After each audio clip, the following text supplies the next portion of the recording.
ನಮಸ್ಕಾರ, ಎಲ್ಲರಿಗೂ ಆರಾಮಿದ್ದೀರಾ? ಇವತ್ತು ನಾನು ಸ್ಯಾರಿ ಫಾಲ್ಗೆ ಹೇಗೆ ಹೆಮ್ಮಿಂಗ್ ಮಾಡೋದು ಅಂತ ಹೇಳ್ತಾ ಇರೋದು. ಒಂದೆರಡು ಟಿಪ್ಸ್ ಇದೆ. ಆ ಟಿಪ್ಸ್ ಯೂಸ್ ಮಾಡಿದರೆ ಯಾವುದೇ ಪ್ರಾಬ್ಲಮ್ ಇಲ್ಲದೇ ನೀಟಾಗಿ ಸ್ಯಾರಿ ಫಾಲ್ನ ಹಾಕ್ಬೋದು.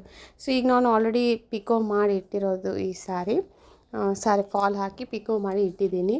ಇದು ಇವಾಗ ಹೇಗೆ ಹೆಮ್ಮಿಂಗ್ ಮಾಡ್ಬೋದು ಅಂತ. ಸೊ ಫಸ್ಟಾಗಿ ನಾವು ಒಂದು ಟೇಬಲ್ ಇರುತ್ತೆ, ಲಾಂಗ್ ಟೇಬಲ್ಲು, ಅದಾದರೆ ತುಂಬ ಚೆನ್ನಾಗಿರುತ್ತೆ. ನೀಟಾಗಿ ಟೇಬಲ್ ಆಗಿದ್ದರೆ ಅಥವಾ ನೆಲದ ಮೇಲಾದರೂ ನೀಟಾಗಿ ಈ ಥರ ಹಾಸ್ಕೊಳ್ಳಿ, ಅಂದರೆ ಅದನ್ನು ನೀಟಾಗಿ ಹರಡ್ಕೊಳ್ಳಿ.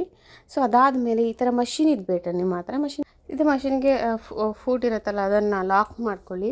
ಇನ್ ಕೇಸ್ ಮಷಿನ್ ಇಲ್ಲ ಅಂದರೆ ಅದನ್ನು ಒಂದೇನಾದರೂ ಭಾರವಾದ ವಸ್ತು ಹಾಗೆ ಇಡಿ, ಯಾಕಂದರೆ ಜಾರತ್ತೆ ಬೀಳುತ್ತೆ ಆ ಥರ ಇರುತ್ತೆ ಮೇಲೆ ಟೇಬಲ್ ಮೇಲೆ ಇಟ್ಟಾಗ ಉದ್ದ ಸಾರಿ ಇರುತ್ತಲ್ಲ. ಸೊ ನೆಕ್ಸ್ಟ್ ನಿಮ್ಮ ಹತ್ರ ಈ ಥರ ಪಿನ್ಗಳಿರುತ್ತೆ. ಸೊ ಹೇರ್ ಡಿಸೈನ್ ಪಿನ್ಸ್, ಇದು ಆಲ್ರೆಡಿ ಗೊತ್ತಿರುತ್ತೆ, ರೋಲ್ ಇರುತ್ತೆ. ಇದನ್ನು ನಾನು ಸ್ಪಾಂಜಲ್ಲಿ ಹಾಕಿಟ್ಕೊಂಡಿದ್ದೀನಿ. ಅದನ್ನು ನೋಡಿ ಇಲ್ಲಿ ಈ ಥರ ನೀಟಾಗಿ ಮಾಡಿಕೊಂಡು ಆ ಪಿನ್ನನ್ನು ಸಿಕ್ಸ್ಕೊಳ್ಳಿ. ಒಂದು 3-4 ಪಿನ್ ಆಗುವಷ್ಟು ನೋಡಿ. ಇಷ್ಟು ನಾನು ತೋರಿಸ್ತಾ ಇದ್ದೀನಿ. ಇಷ್ಟು ನೀಟಾಗಿ ಅದನ್ನು ಸೀರೆನ ಸ್ಪ್ರೆಡ್ ಮಾಡಿಬಿಟ್ಟು ನಾನು ಪಿನ್ನಿಂದ ಸೆಕ್ಯೂರ್ ಮಾಡಿದ್ದೀನಿ. ಸೊ ಇದು ಬೆಸ್ಟ್, ಅಂದರೆ ಮತ್ತು ಈಸಿ ವೇ. ಕೆಲವ್ರು ಏನು ಮಾಡ್ತಾರೆ ಅಂತ ಹೇಳಿದ್ರೆ ಮಷೀನಲ್ಲಿ ಹೊಲ್ಕೊಂಡ್ಬಿಡ್ತಾರೆ.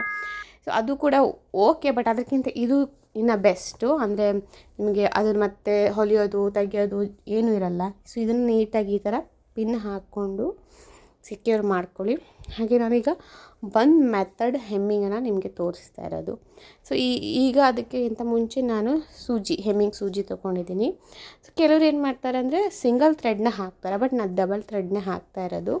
ಯಾಕಂದರೆ ಸ್ಟ್ರಾಂಗ್ ಆಗಿರಲಿ ಅಂತ. ಸಿಂಗಲ್ ಅಂದರೆ ಅದು ಒಂದ್ಸರಿ ಕಟ್ ಆಗಿಬಿಟ್ರೆ ಎಲ್ಲನೂ ಹೋಗಿಬಿಡತ್ತೆ ಸ್ಯಾರಿ ಫಾಲ್ ಹಾಕಿರೋದು. ಸೊ ದಟ್ ನಾನು ಡಬಲ್ ಆಗಿ ಹಾಕ್ತಾಯಿದ್ದೀನಿ. ಬಟ್ ಏನೂ ಕಾಣಿಸಲ್ಲ, ನೀವು ಫೈನಲ್ ತನಕ ನೋಡಿ. ವೈಟ್ ಬಟ್ಟೆ ಮೇಲೂ ಕೂಡ ಎಷ್ಟು ನೀಟಾಗಿ ಬಂದಿದೆ ಅಂತ. ಸೊ ಫಸ್ಟಾಗಿ ನೀವೀಗ ಒಂದು ಸ್ವಲ್ಪ ತೋರಿಸ್ತೀನಿ, ಆಮೇಲೆ ಇನ್ನೊಂದು ಮೆಥಡನ್ನು ನಾನು ತೋರಿಸ್ತೀನಿ. ಇಲ್ಲಿ 2 ಮೆಥಡನ್ನು ಕೂಡ ನಾನು ಹೆಮ್ಮಿಂಗ್ ತೋರಿಸ್ತಾ ಇರೋದು. ನಾನು ಮಾಡೋದು ಯಾವುದು ಅಂತಲೂ ಕೂಡ ಹೇಳ್ತೀನಿ. ಈಸಿ ಮತ್ತು ಬೇಗ ಆಗುವಂಥ ಮೆಥಡು.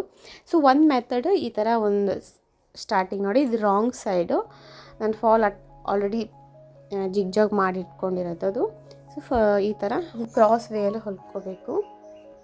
ಇದು ಒಂದು ಮೆಥಡು. ಬಟ್ ಇದೇನಾಗುತ್ತೆ ಅಂದರೆ ಸ್ವಲ್ಪ ಸಾರಿನ ವೇರ್ ಮಾಡಿದಾಗ ಒಂಚೂರು ಎಳ್ದಂಗಿರುತ್ತೆ. ಈ ಮೆಥಡು ಆಲ್ಮೋಸ್ಟ್ ಆಗಿ ಅದು ಹಾಗೆ ಆಗುತ್ತೆ. ಸೊ ನಾನು ಡಿಫ್ರೆನ್ಸ್ನ ನೋಡಿ ನಿಮಗೆ ಹೇಳ್ತಾ ಇರೋದು. ಸ್ವಲ್ಪ ಎಳ್ದಂಗಿರುತ್ತೆ ಈ ಮೆಥಡ್, ಬಟ್ ಈ ಮೆಥಡ್ ಕೂಡ ಹಾಕ್ತಾರೆ, ಇಲ್ಲ ಅಂತಲ್ಲ. ಸೊ ನೋಡಿ, ಈ ಥರ ಕ್ರಾಸಲ್ಲಿ ತೊಗೊಂಡು ಅದನ್ನು ನೀವು ಬ್ಲೌಸ್ ಹೆಮ್ಮಿಂಗೆಲ್ಲ ಹೇಗೆ ಮಾಡ್ತೀರೋ ದಿಟ್ಟು ಅದೇ ಥರನೇ ಮಾಡೋದು.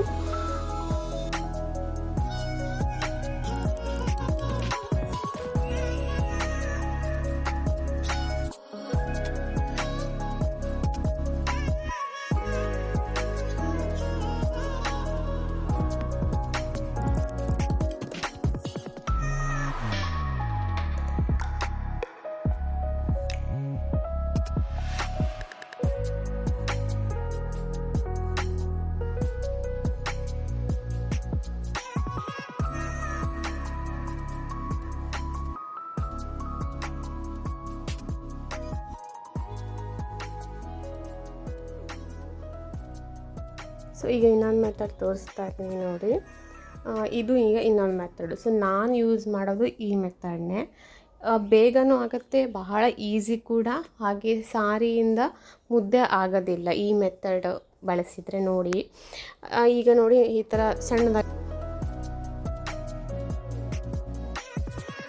ತಗೊಂಡು ಆಲ್ರೆಡಿ ಪಿನ್ ಹಾಕಿರೋದ್ರಿಂದ ಅದು ಸರಿಯಲ್ಲ, ಸಾರಿ ಮತ್ತು ಫಾಲು ಸಪ್ರೇಟ್ ಆಗಲ್ಲ, ನೀಟಾಗಿ ಇರುತ್ತೆ. ಹಾಗೆ ಈ ಥರ ಬಟ್ಟೆ ಸಾರಿನ ಎತ್ಕೊಂಡು ಕೈಯಲ್ಲಿ, ಯಾಕಂದರೆ ನೀವು ಟೇಬಲ್ ಮೇಲೆ ಸ್ಪ್ರೆಡ್ ಮಾಡ್ಕೊಂಡು ಹಾಕ್ತಾ ಹೋದರೆ ಅದು ಸ್ಲೋ ಆಗುತ್ತೆ. ಈ ಥರ ಬಟ್ಟೆ ನೀವು ಹಿಂಗೆ ಎತ್ಕೊಂಡು ಅದನ್ನು ಹೆಮ್ಮಿಂಗ್ ಈಗ ನೋಡಿ ನಾನು ತೋರಿಸ್ತೀನಿ ನೀಟಾಗಿ ನೋಡಿಬಿಟ್ಟು ಅದೇ ಥರನೇ ಅದೇ ಮೆಥಡಲ್ಲಿ ನೀವು ಈ ಥರ ಹೆಮ್ಮಿಂಗ್ನ ಮಾಡಿರಿ. ಬಹಳ ನೀಟ್ ಆ್ಯಂಡ್ ಚೆನ್ನಾಗೇ ಬರುತ್ತೆ.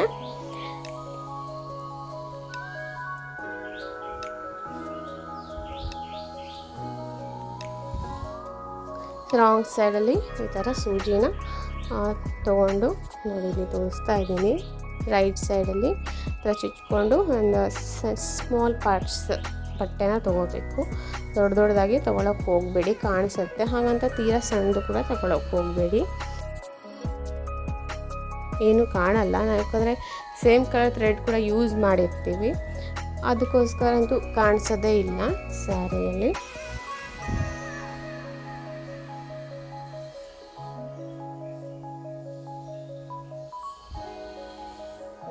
ಸೊ ನೋಡಿ, ಇಷ್ಟು ಕಾಣಿಸೋದಿಲ್ಲ ನಿಮಗೆ, ಅದಕ್ಕೆ ತೋರಿಸ್ತಾ ಇರೋದು ಹಾಕಿದ್ದು.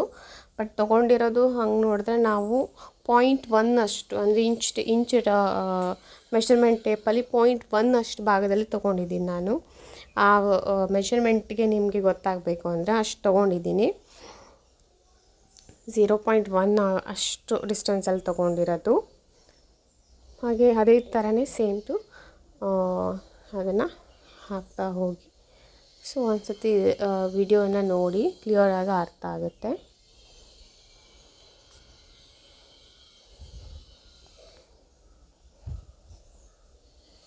ಈ ಥರ ನಿಮಗೆ ಒಂದೇ ಗಂಟೇನೂ ಹಾಕಿಲ್ಲ ನಾನು. ಸೊ ಹಾಗಾಗಿ ಆ ಥರ ಕಂಟಿನ್ಯೂ ಆಗಿ ಹಾಕ್ತಾ ಹೋಗಿದ್ದಲ್ವ, ಬೇಗ ಆಗಬೇಕಂದ್ರೆ ಕಂಟಿನ್ಯೂ ಆಗಿ ಹಾಕಿ ಆಮೇಲೆ ಸೀರೆನ ಎಳ್ಕೊಳ್ಳಿ. ಕರೆಕ್ಟಾಗಿ ನೀಟಾಗಿ ಎಳ್ಕೊಂಡಾದ್ಮೇಲೆ ಒಂದು ಗಂಟು ಹಾಕಿ. ಇದು ರೀಸನ್ ಬಂದುಬಿಟ್ಟು ಯಾಕೆ ಅಂತ ಹೇಳಿ, ಒಂದು 10-12 ಇಂಚಿಗೆ ನೀವು ಒಂದು ಈ ಥರ ಗಂಟನ್ನು ಹಾಕಬೇಕು. ಯಾಕಂದರೆ ಇನ್ ಕೇಸ್ ಏನಾದರೂ ಮಿಸ್ಸಾಗಿ ಒಂದು ದಾರ ಈ ಸಡನ್ನಾಗಿ ಏನು ಕಟ್ಟಾಗಲ್ಲ, ಆಫ್ಟರ್ ಒಂದು ಇಷ್ಟು ವರ್ಷ ಆದಮೇಲೆ ಅದು ಕಟ್ಟಾಗತ್ತೆ ಅಂದಾಗ ಒಂದೇ ಒಂದು ಸೆಕ್ಷನ್ ಕಟ್ಟಾಗುತ್ತೆ, ಮತ್ತು ಉಳಿದಿದ್ದು ಏನೂ ಎಫೆಕ್ಟ್ ಆಗೋದಿಲ್ಲ. ಇಲ್ಲ ನೀವು ಒಂದೇ ಒಂದು ಫುಲ್ ಕಂಟಿನ್ಯೂ ಹಾಕಿ ಒಂದು ಗಂಟೆ ಮಧ್ಯದಲ್ಲಿ ಹಾಕಿಲ್ಲ ಅಂದರೆ, ಒಂದೇನಾದರೂ ಮಿಡ್ಲಲ್ಲಿ ದಾರ ಕಟ್ಟಾಯಿತು ಅಂದ್ರೂ ಫುಲ್ಲು ಸ್ಯಾರಿ ಫಾಲ್ ಕಿತ್ಕೊಂಡು ಹೋಗಿಬಿಡತ್ತೆ. ಸೊ ಕಂಪ್ಲೀಟ್ ಆಗಿದೆ ನೋಡಿ ಸ್ಯಾರಿ ಫಾಲ್ ಹಾಕಿರೋದು ಹೇಗೆ ಅಂತ. ನಿಮಗೆ ಯಾವ ಥರ ಕಾಣಿಸ್ತಿದೆ ನೋಡಿ, ಇದು ಆಲ್ರೆಡಿ ಜಿಗ್ ಜಾಗ್ ಮಾಡಿರೋದು, ಅಷ್ಟು ನೀಟಾಗಿ ಬಂದಿದೆ ನೋಡಿ. ಸೊ ಯಾರಾದರೂ ಜಿಗ್ ಜಾಗ್ ಎಲ್ಲ ಬೇಕು, ತೋರಿಸ್ಬೇಕು ಹೇಗೆ ಮಾಡೋದು ಅಂದರೆ ಕೂಡ ಕಮೆಂಟ್ ಮಾಡಿ ನನಗೆ. ಹಾಗೆ ಇಲ್ಲಿ ನೋಡಿ ಸ್ಯಾರಿ ಫಾಲ್ ಹೇಗೆ ಫೈನಲ್ ಲುಕ್ ಹೆಂಗೆ ಬಂದಿದೆ ಅಂತ. ಸೊ ಇದು ರಾಂಗ್ ಸೈಡಲ್ಲಿ ಇಲ್ಲಿ ಏನಿದೆಯಲ್ಲ ನಾನು ಹಾಫ್ ಇಂಚು ಬಿಟ್ಟಿದ್ದೀನಿ, ರೈಟ್ ಸೈಡಲ್ಲಿ ಮಾತ್ರ 0.1 ಅಷ್ಟು ಬಿಟ್ಟಿರೋದು. ಇದು ಅರ್ಧ ಇಂಚು ಬಿಡಲೇಬೇಕು, ಮತ್ತು 1 ಇಂಚು ದೂರದಲ್ಲಿ ಹಾಕಬೇಡಿ, ಬರೀ ಹಾಫ್ ಇಂಚ್ ಸಾಕಾಗುತ್ತೆ.